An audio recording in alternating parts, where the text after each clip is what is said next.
Good afternoon students. Last time हमने आपको करवाए थे लॉज ऑफ स्टैटिक फ्रिक्शन, जहाँ हम कह सकते हैं लॉज ऑफ जो मैक्सिमम वैल्यू थे स्टैटिक फ्रिक्शन की लिमिटिंग फ्रिक्शन, उसके बारे में कुछ लॉज बताए थे। आज हम आपको करवाने जा रहे हैं लॉज ऑफ डायनामिक फ्रिक्शन। तो उसमें आप लोगों को कुछ बातें बताई थी मैंने, बिल्कुल वैसा ही यहाँ पे भी कंसेप्ट इम्प्लीमेंट होगा, लेकिन वहाँ पे बॉडी किस में थी, वहाँ पे फ्रिक्शन इम्प्लीमेंट हो रही थी बॉडी पे जब बॉडी किस में थी, रेस्ट में थी। आज हमारी बॉडी किस में है, मोशन में है। तो हमारा पहला लॉ ये इम्प्लीमेंट होता है। पहला लॉ में कहता है कि भाई देखिए, force of friction acts parallel to the surface in contact and opposite to the direction of motion. वहाँ पर भी बिल्कुल ऐसा ही था, ठीक है। It has a constant value, लेकिन याद रखना इसकी क्या होती है, कांस्टेंट वैल्यू होती है।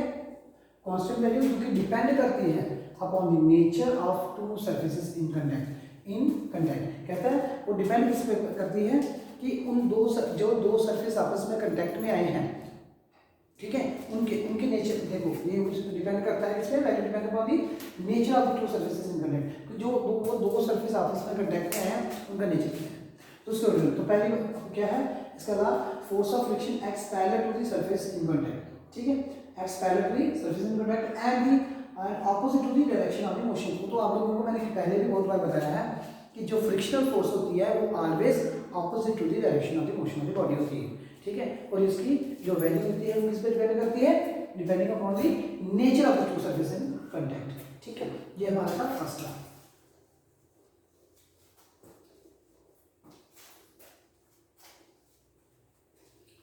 अब बेटा हमारा नेक्स्ट लॉ क्या है, नेक्स्ट लॉ कहता है कि constant value of dynamic friction जो होती है, डायनामिक फ्रिक्शन होती है जो काइनेटिक फ्रिक्शन होती है। जो कांस्टेंट वैल्यू होती है डायनामिक फ्रिक्शन की वो directly proportional to the normal reaction होती है, ठीक है। मतलब ये कहने का मतलब जो कांस्टेंट वैल्यू होती है, आपका कांस्टेंट वैल्यू कौन सी होती है, जो कांस्टेंट वैल्यू कौन सी होती है, कांस्टेंट फोर्स होती है। जो कांस्टेंट फोर्स होती है, ठीक है, उसको हम किसके साथ डिनोट करते हैं, एफ ऑफ के, ठीक है। डायनामिक फ्रिक्शन कह सकते हो। तो आपको मैंने कल भी बताया था कि जो एफ यहाँ पे एफ के होगा, क्योंकि काइनेटिक को लीजिए कुछ लोग एफ डी के साथ भी डिनोट करते हैं, ठीक है। तो ये या ये डायरेक्टली प्रोपोर्शनल किसकी होती है, म्यू, किसके डायरेक्टली प्रोपोर्शनल होती है, आर के।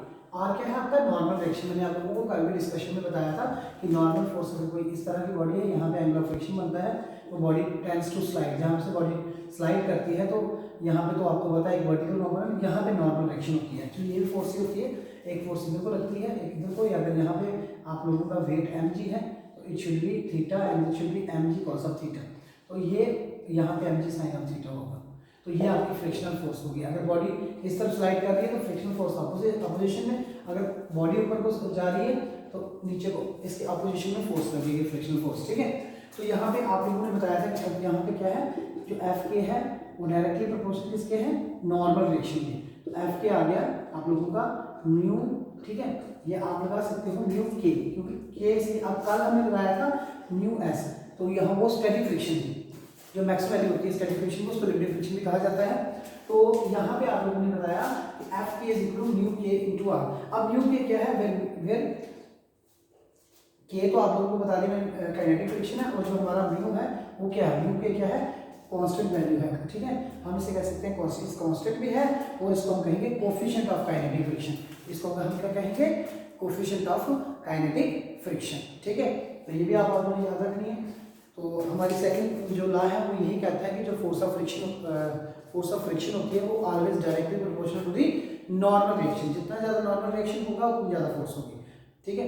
तो काइनेटिक फ्रिक्शन के लिए अलग होती है। काइनेटिक फ्रिक्शन पे जो कोफिशिएंट ऑफ फ्रिक्शन होता है, कोफिशिएंट ऑफ जो इसमें फ्रिक्शन होता है वो भी किसके साथ डिनोट किया जाता है, काइनेटिक के केस में म्यू के साथ, और स्टैटिक के केस में म्यू एस के साथ, ठीक है। अब हमारा जो थर्ड लॉ है, थर्ड लॉ हमें ये इंप्लीमेंटेशन देता है।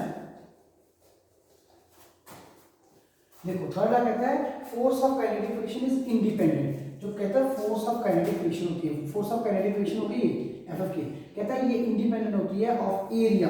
मतलब कि ये एक तो ना तो एरिया पे डिपेंड करती है और ना ही वेलोसिटी, वो जो वेलोसिटी होगी बॉडी में। तो ज़्यादा करना velocity of body provided that it is not too high.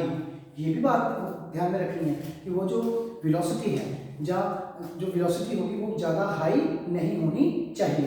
तो आप लोगों ने हमेशा याद रखना है। तो ये क्या है हमारा थर्ड लॉ क्या है कि फोर्स ऑफ फ्रिक्शन जो है वो इंडिपेंडेंट होती है, इसके इंडिपेंडेंट है एरिया ठीक है, एरिया के इंडिपेंडेंट होती है और वेलोसिटी के, याद रखना एरिया एक स्केलर क्वांटिटी होता है, वेलोसिटी हमारी एक वेक्टर क्वांटिटी है। ठीक है, एरिया आपको कांस्टेंट मिलेगा, जो भी आपका एरिया होगा, गिवन एरिया होगा, जो भी होगा, ठीक है, उसके ऊपर बिल्कुल डिपेंड नहीं करेगी force of friction, kinetic friction के ऊपर। और याद रखना जो वेलोसिटी है वो ज़्यादा हाई नहीं होनी चाहिए। तो आप लोगों ने जो आज लोग आप लोगों को कल मैंने और आज के लेक्चर में जो बातें बताई हैं, इसी के बेस के ऊपर बेटा आपके आगे नेक्स्ट क्वेश्चन है, जिसमें आपने आप देखो इसमें आप लोगों ने वो करना है, बैंकिंग ऑफ रोड करना है, सर्कुलर मोशंस करना है, तो इन्हीं लॉज के अकॉर्डिंग ही हम लोग निकाल पाएंगे। तो बेटा कुछ आगे भी और भी फ्रिक्शंस की टाइप्स हैं, जैसे रोलिंग फ्रिक्शन है, जब एक बॉडी दूसरी बॉडी के साथ रोल करती है तो उसको हम क्या करते हैं, रोलिंग फ्रिक्शन कहते हैं। स्लाइडिंग फ्रिक्शन क्या होती है, जब one body slide on the surface of